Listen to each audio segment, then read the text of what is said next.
back to Royce, man. The one thing that I respect about you, bro, and I love about your journey is Mike Bibby was first team All American, number two, all these different things early. So we all knew Mike was going to be who he turned out to be.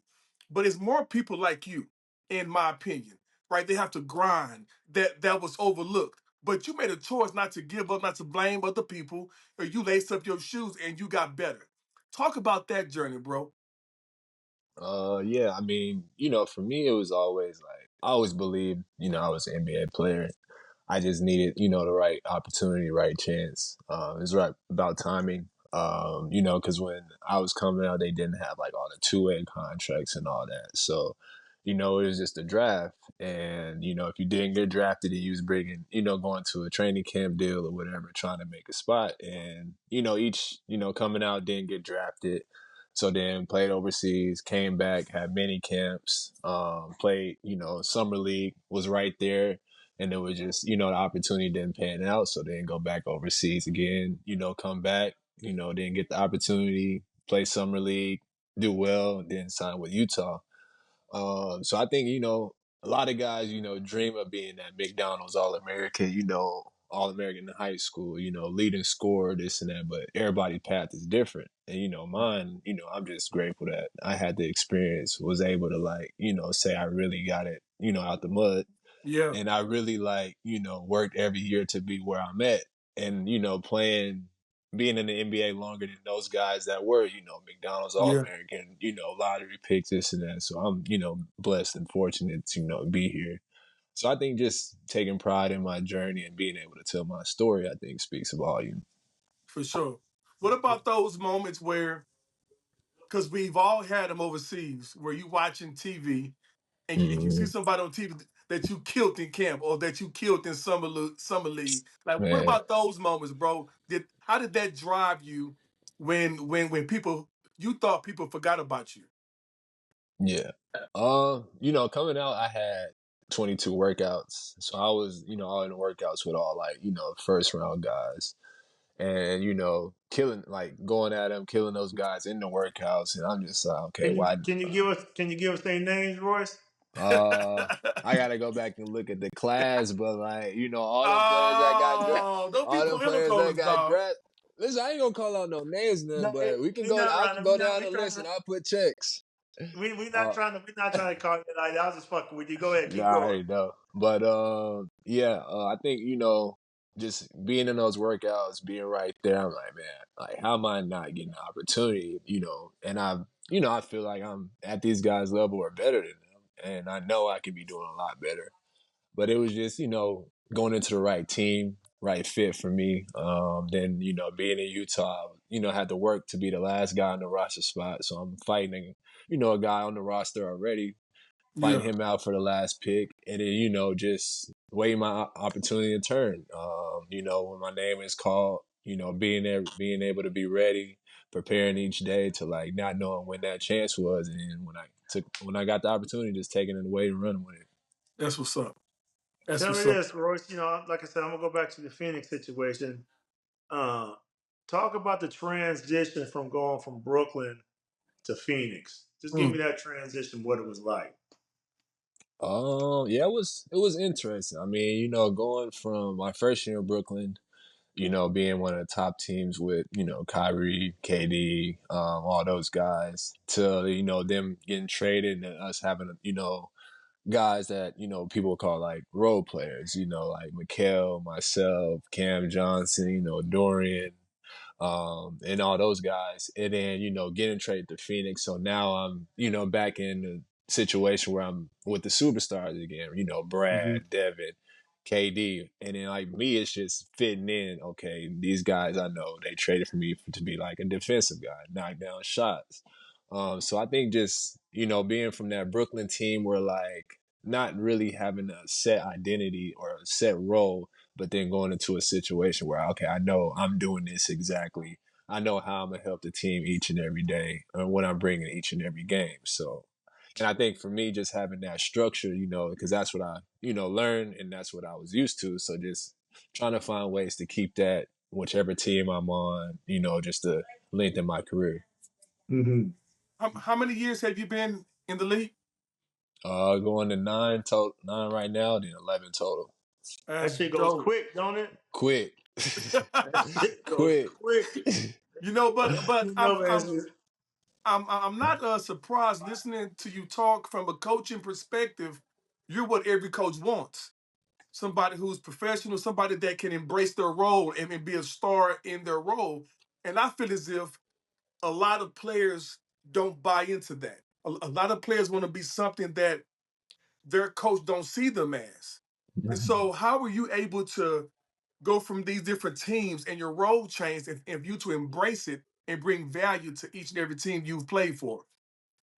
I think just finding ways to get on the court.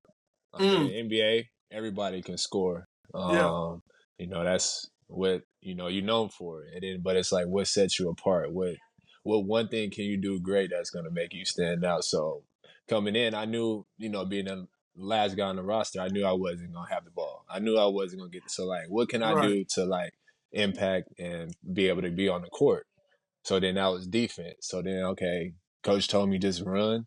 Get layups, play defense. All right, I'm gonna do that next year now, I'm, working on my going catches. So I'm getting to the basket or I'm Yeah. playmaking, knocking down corner threes the following year. So like each year trying to find something to add to my game to make me more and more valuable besides being a great teammate and just being myself. Like how am I able to stay on the court, no matter what? Where that Uh, come from? Like who was your influence to shape that mindset? I think, coaches growing up, Mm, especially my high school coach. I grew up with him majority of my life. He always kept it real, gave me good advice, and I think going into my first year, my rookie year, Quinn Snyder, that was our coach. Him just helping me have an identity. Telling me okay. Work on this. And then like the coach I was real close with, Lamar Skeeter, we got this saying like stay the course. So like, it's mm, gonna be ups and downs. But like when your offense, when you're not knocking down shots, what else are you doing on the court? How you impacting the game? And I think okay. just for me, just I'm playing this game, or I'm playing this year doing this. All right, how can I elevate my game? What can I do now? I don't know if you answered this one right there, Royce, but who was the biggest influence on your career? Like who? Like mine was my mom. Like when I was younger, when I was younger, I was better. I was bigger than everybody else. I was a lot better than everybody else. So I always felt like I didn't have to work out, and I talked Mm-hmm. shit. So, and my mom was telling me to shut up and play. She took me to work out. She did all this stuff for me and made me get my work ethic that I have today. Who was the biggest influence in your life that made you like caught you on a straight path? This is what you're gonna do. We ain't doing that today. Who was that biggest influence for you in that aspect? Yeah, my mom and my grandparents.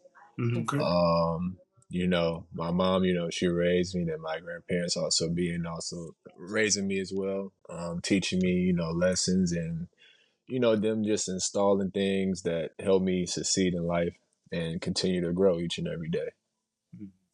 How about now? Who's your biggest influence now? Uh, I mean, just besides myself, I'm just trying to make sure I reach the level that I want to be at. Like, can I wake up each day and say, okay, I got better today? Like, am I Yeah. making the most out of my career? So I think just that drive I got in myself, and besides, that's it. All right. So you're engaged to Paige Hurd, right? Yeah. So do you have first of all, do you know any secrets about the Power series from reading her scripts that the average person? I mean, don't tell us, but do you know things that the average person don't know about the series? uh, nah, I don't know, cause That's cappity cap. All right, so oh, we gonna just drop that. But how is that? Because typically our spouses are kind of like I ain't gonna say normal people, but are not in the entertainment business, and so they kind of just support us. But sometimes she's gone working, and you're working. Like, talk about that dynamic, how she supports you, and vice versa. yeah, I mean, she, my biggest supporter. And it's just, seeing our careers, like I think we're able to, know what each other goes through, like Yeah, on a daily basis, being at work, like the behind the scenes stuff that go into it. So being able to relate in ways and talk to her about things. And then like you said, she has like her auditions or when she goes filming shows and movies, like making things work. So like, whether her days be longer, so it's like when, yeah, we talk on the phone in the mornings, at night, or like whenever she get a break. So I think just being able to know like, okay, she has a job as well, I do. So like we know how to like correlate. And then like, now when she's, not working or not, doing things, we're together, she's supporting me, and everything like that. yeah. Are you gonna pull a Iman Shumpert? Can we look forward to seeing you acting later or I don't know. I mean, I told her I'm going to acting class with her, so she got to okay? take me. All right. But I told her, I said, look, I just need me a little cameo in there with you. That's all. I said, you can have the spotlight. I'm in the back just hanging Hey, out. get it when you're in the league, because I've been trying to get cameos and they won't give me no more, Royce. Get it when you playing, man. Get it when you playing. Listen, You I'm know working who on it. in the